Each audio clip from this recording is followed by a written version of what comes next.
At my baby shower, my sister announced she was pregnant too, then unwrapped my gifts. I'm due first, so I need these more. My mom helped load everything into her car. I stayed silent. 4 months later, she texted. Emergency. Co-sign my loan? Just $30,000 for baby stuff. I replied, absolutely not. But she used my name anyway. When the judge saw where she'd spent the money, can you imagine standing at your own baby shower, a cake knife still in your hand, when your sister announces her own pregnancy and then starts opening your gifts? What kind of family does that? That day, the cake knife was still in my hand. We were in my mom's living room, pink balloons everywhere, a baby girl banner, the kind of Pinterest-perfect party my family never put this much effort into, not until it was about a baby they could show off. Except, apparently, not mine. My sister, Bree, stood up in front of everyone. Her stomach was still flat, but she clinked her glass, a mischievous grin spreading across her face. Surprise, she declared. I'm pregnant, too. The room erupted. Everyone screamed. My mom clapped like she was on a game show, beaming. My aunt started crying. I stood there, 9 months pregnant, and just smiled. Because that's what you do when your little sister decides to make your baby shower all about her. Then Bree walked over to the gift table. To be fair, she giggled, already reaching for one of the bigger bags. I'm due first, so I need these more. I honestly thought she was joking, until she pulled out a boxed baby monitor, turned to me and said, You don't mind, right? You've got that salon money. You'll just buy more. A few people chuckled. My mom didn't even pretend to be embarrassed. She was already stacking boxes in her arms. That's a good idea, Mom said. We'll just load everything into Bree's car. You don't even have a crib yet, Kes. Don't overextend yourself. I watched my mother carry out my stroller, the one I'd picked on sale at 2 a.m., comparing reviews like it was a life-or-death decision. I watched my other sister, Tear open the wrapping on a tiny onesie with my daughter's name, Mila, already embroidered on it.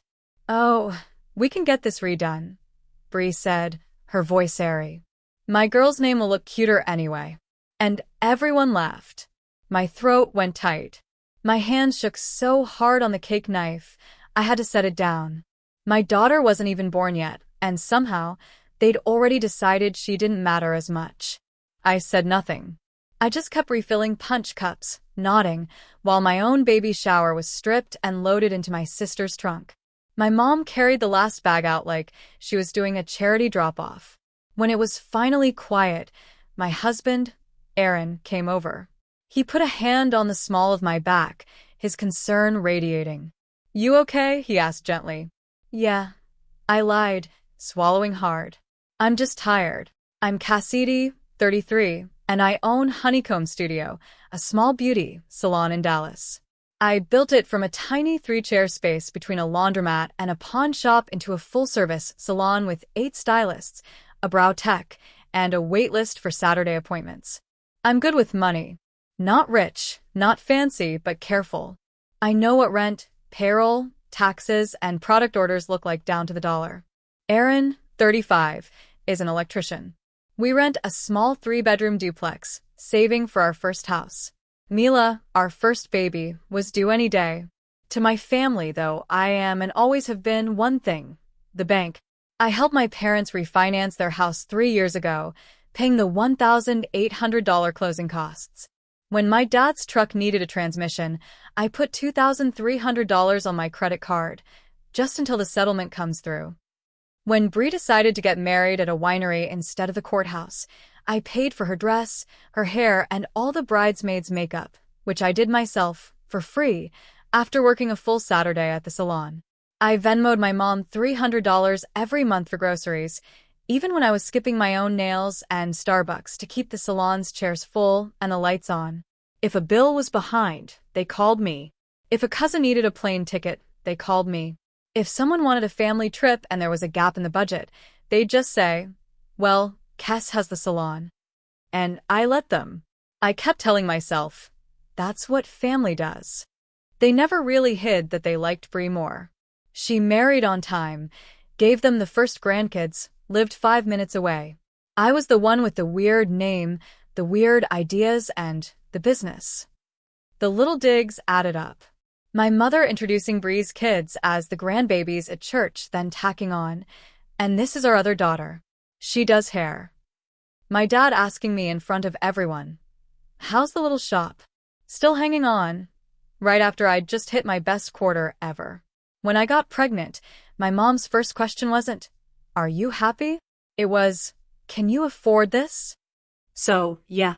Watching them carry my baby shower out of the house like a Costco run shouldn't have surprised me. But it still hurt. I tried to be reasonable. After the shower, Aaron and I went back to our half-built nursery. We stared at the empty corner where the crib was supposed to go, and we laughed. Because if we didn't laugh, I was going to cry so hard I'd pop a stitch I didn't even have yet. "We'll figure it out," I told him. "We've been figuring it out our whole lives." We hit Facebook Marketplace, clearance aisles, and found a friend of a friend whose baby had just outgrown their bassinet. The nursery still ended up sweet. A hand-me-down crib, a thrift store rocking chair, string lights from the salon's old window display. The only thing left from that shower was a single pack of size 1 diapers someone had shoved under a chair and forgotten. Mila was born 3 weeks later. Labor was long, messy, and not at all like the peaceful water births Instagram promised me. But when they put her on my chest, none of that mattered. She was this tiny, warm weight with a full head of dark hair and the most serious eyes I'd ever seen. Aaron cried harder than I did. My mom came to the hospital for 20 minutes, took 3 photos that made sure to include her face and not Mila's, and left because traffic is bad. Bree didn't come at all. She texted, "Congrats.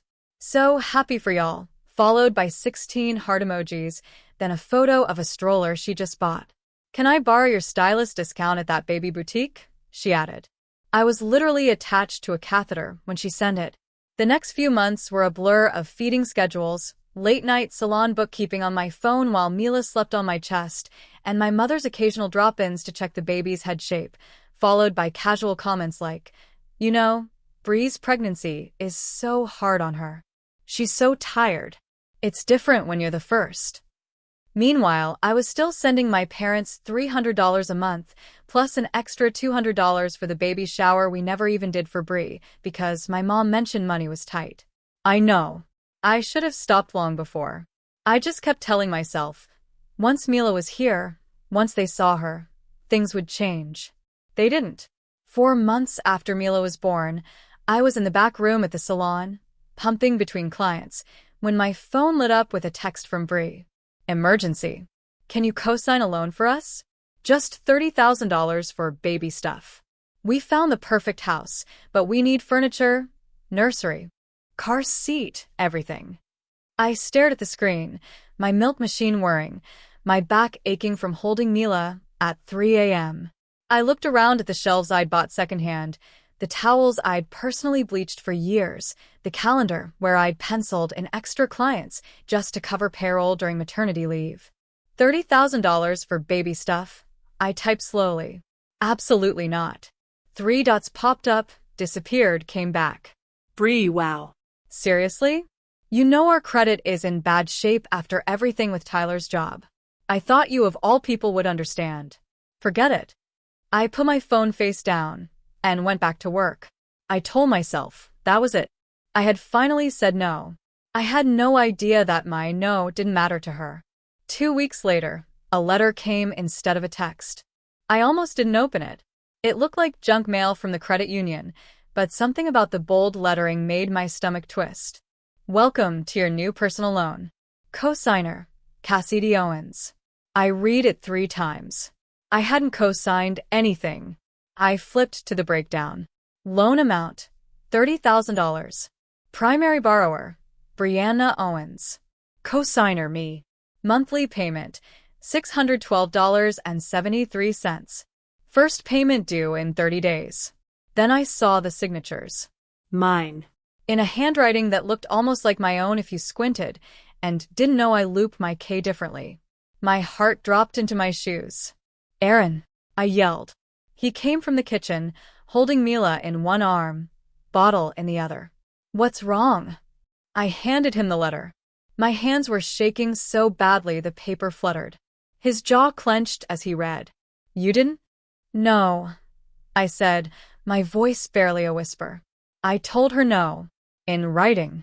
He set Mila in her bouncer, which squeaked loudly in that stupid cheerful way, and looked at me, his eyes hard. Then we're not letting this slide, he said. Call them. The unraveling happened in a boring office under fluorescent lights that made everyone look sick. First, I called the credit union's number on the letter. Hi, this is Cassidy Owens. I need to dispute a loan I supposedly co-signed. I did not authorize it. Hold music, transfers, security questions. Finally, a woman named Karen came on the line. Miss Owens, I see your name on the application. We have your signature and a copy of your driver's license on file. Then your file is wrong, I said, my voice shaking but level. I did not sign anything. I want to file a fraud report right now. She hesitated. We don't usually see this in family situations. I own a business. I snapped. I know what fraud looks like. Either help me start the process or connect me to someone who can. I spent 3 hours that day filling out a fraud affidavit, emailing screenshots of my text with Bree where I said absolutely not, sending a copy of my actual signature for comparison, calling the 3 credit bureaus, and putting a fraud alert and temporary freeze on my credit. Then I walked into my bank in person, Mila strapped to my chest, and asked to close every joint account or authorized user card that had my parents or sister attached to it. The banker looked uncomfortable. These cards are in good standing, he said. Are you sure you want to remove them? It could impact their credit history. I'm sure, I said. Take my mother off the card, close the joint savings account, stop the automatic transfer to their checking every month. He clicked through the screen slowly, like he expected me to change my mind. On the last confirmation page, he turned the monitor slightly, so I could see. Once I clicked confirm, he warned, this can't be undone without new applications from all parties. Good, I replied. Click it. He did. Something in my chest loosened. It wasn't joy. It was more like cutting a rope that had been digging into your skin for years. I walked out of that bank with Mila asleep against me, my debit card still warm in my pocket, and one clear sentence finally forming in my head. I'm not your backup bank anymore. The backlash started that night. First, a text from my mom. Your sister said you're making a big deal over a little help. She used your name because she panicked. Can you just let it go? You know they'll pay it back. Then another. Also, why did our card stop working at the grocery store? There must be a mistake with the bank. Call them and fix it, please. Then the calls. Bree calling back to back until I blocked her. Tyler, her husband, leaving voicemails about how I was destroying my niece's future over a misunderstanding. My dad, gruff and self-righteous, demanding to know what this situation at the bank was. I didn't answer any of them. They came to the house the next day instead. I saw their silhouettes through the frosted glass and almost pretended I wasn't home, but Aaron was beside me before I could decide. Open it, he said quietly. I'm here. I cracked the door. My parents and Bree were on the porch. My dad's arms were crossed. My mom clutched her purse like a weapon. Bree was in maternity leggings and an oversized sweatshirt, already playing the part of the exhausted pregnant martyr. How could you do this? My mom demanded before I could even say hello. Freezing your own credit, calling the bank, cutting us off? Are you trying to embarrass us? Bree pushed in front, eyes already shining with fake tears. It was just a form, she said. We were at the branch, and the woman said you'd probably say yes anyway, so I just signed. I had your license photo from when we needed it for the wedding venue. We needed the money. The baby comes next month. Kes, what was I supposed to do? Let my child suffer? I stared at her, at the woman who had walked out of my baby shower with arms full of my gifts and said, You can buy more. You're not going to jail. My dad barked, like he could order the world around. We're family. You're going to call that bank and tell them you made a mistake. I felt Aaron shift beside me, but I lifted a hand. I had to say this myself. No, I said, my voice steady. I'm not. My mom's mouth dropped open. What do you mean no?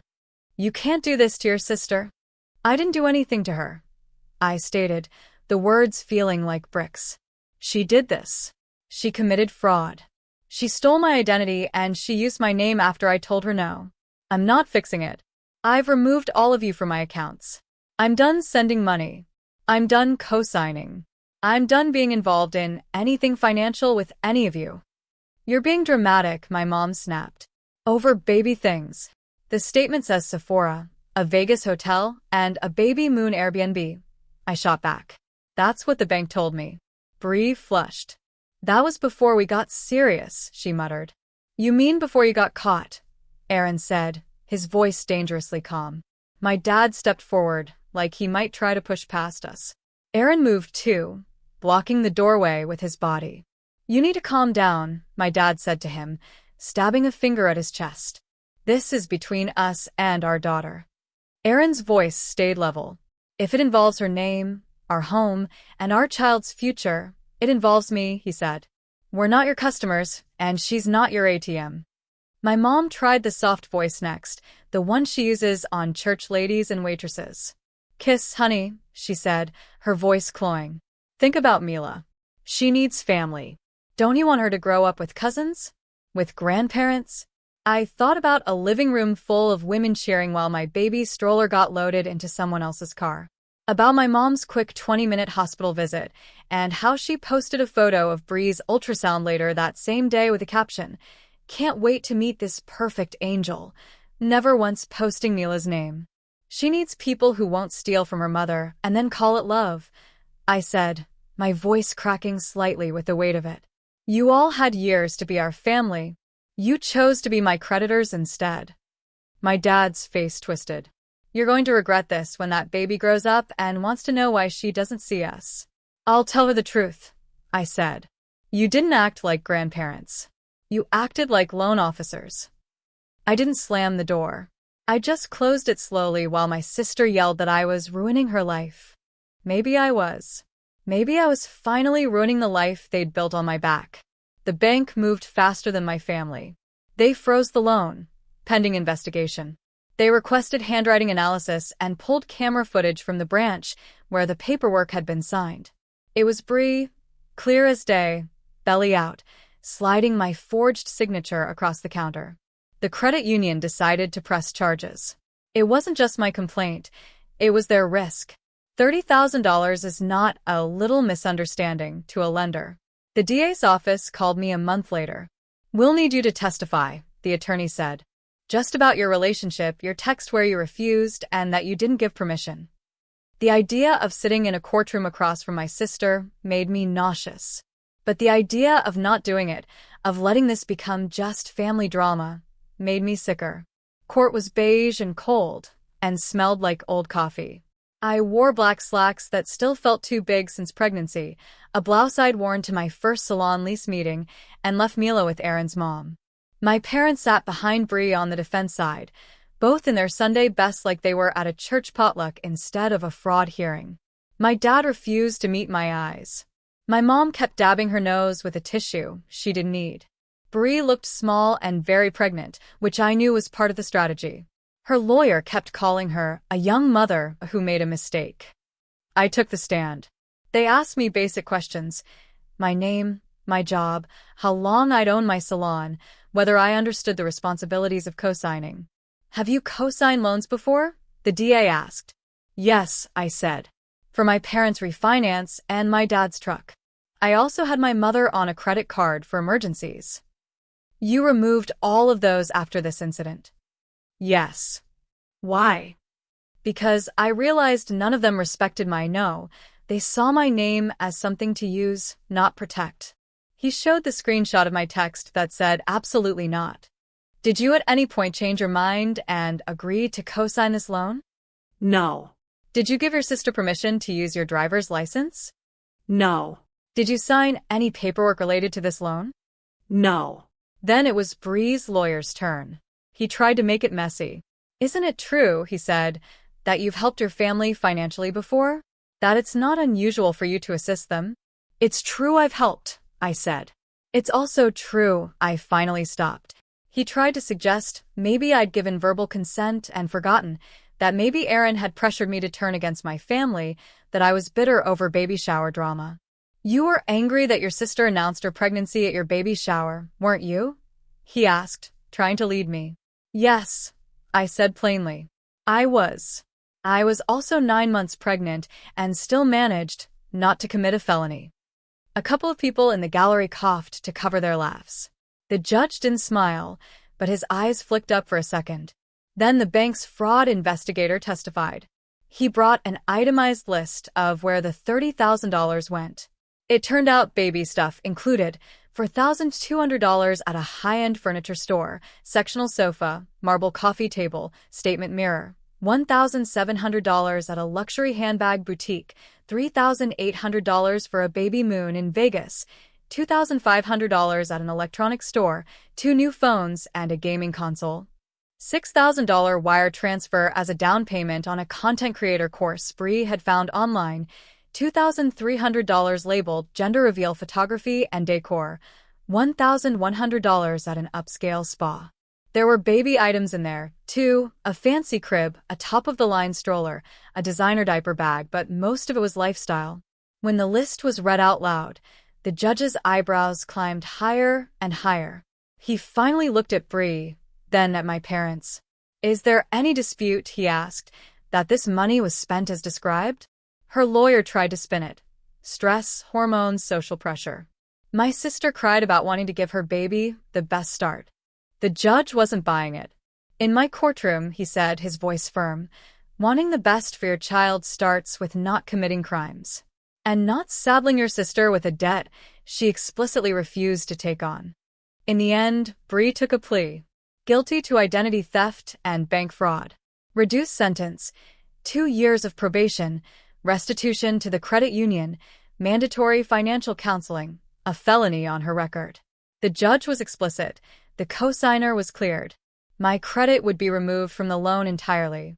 My parents stared at me like I'd stabbed them, as if I'd swung the pen that first day at the bank instead of Bree.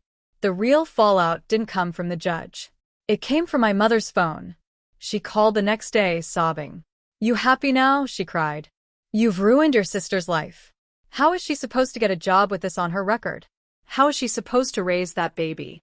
You couldn't just help and keep this in the family. She ruined her own life when she stole my name," I said, my voice quiet but firm. "And she can raise her baby the same way I'm raising mine, with what she can afford." "You're cruel," my mom spat. "Ever since you opened that salon, you think you're better than everyone. Money has made you selfish." "No," I said, even more quietly. "Money made you think I was responsible for everyone else." She switched tactics like a DJ switching tracks. "Fine," she snapped. "But don't expect us to come around for that baby's birthday. Don't expect us to show up and pretend everything is okay. You turned your back on your own blood." I thought about Mila's tiny fingers curled around mine, about 3 a.m. feedings and pumping in the back room of my salon, and refusing to put anything on a credit card because I'm tired of owing people. "I didn't turn my back," I said, a wave of profound sadness washing over me. "I finally faced the reality you kept handing me. To you, I'm a wallet, not a daughter." "Don't speak to your mother like that," my dad barked in the background. Aaron was in the kitchen listening. He mouthed, "Hang up." Instead, I took a breath. "For what it's worth," I said, "I hope you get your finances together, but you're officially off mine. I won't fund a family my daughter isn't part of." Then I ended the call. I blocked their numbers after that. I blocked Bree's. I blocked Tyler's ranting Facebook posts, where he called me a traitor. The silence afterward felt heavy, but for the first time in years. My bank app did not make my stomach drop. Mila turned 1 last month. We didn't do a big thing. No balloon arches or custom cookies with her name written in gold. I baked a simple chocolate cake in a round pan that stuck a little, so I covered the messy side with strawberries. We strung up photo clips from her first year across the living room. First bath, first salon visit, first time she tried to eat a lemon and glared at it like it had personally betrayed her. Aaron's mom was there, holding Mila every chance she got, whispering prayers over her hair. 2 of my stylists came, bringing thrift store toys and a pack of bows they'd made themselves. One of my longtime clients dropped by with a tiny pair of sneakers for when she starts running around the shop. My cousin Tasha showed up too.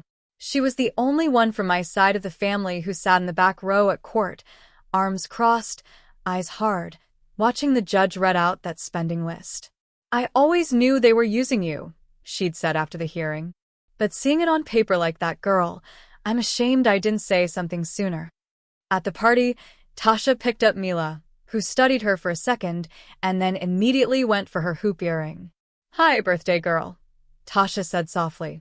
"You know your mama did something brave for you, right? She made sure nobody can mess with your future."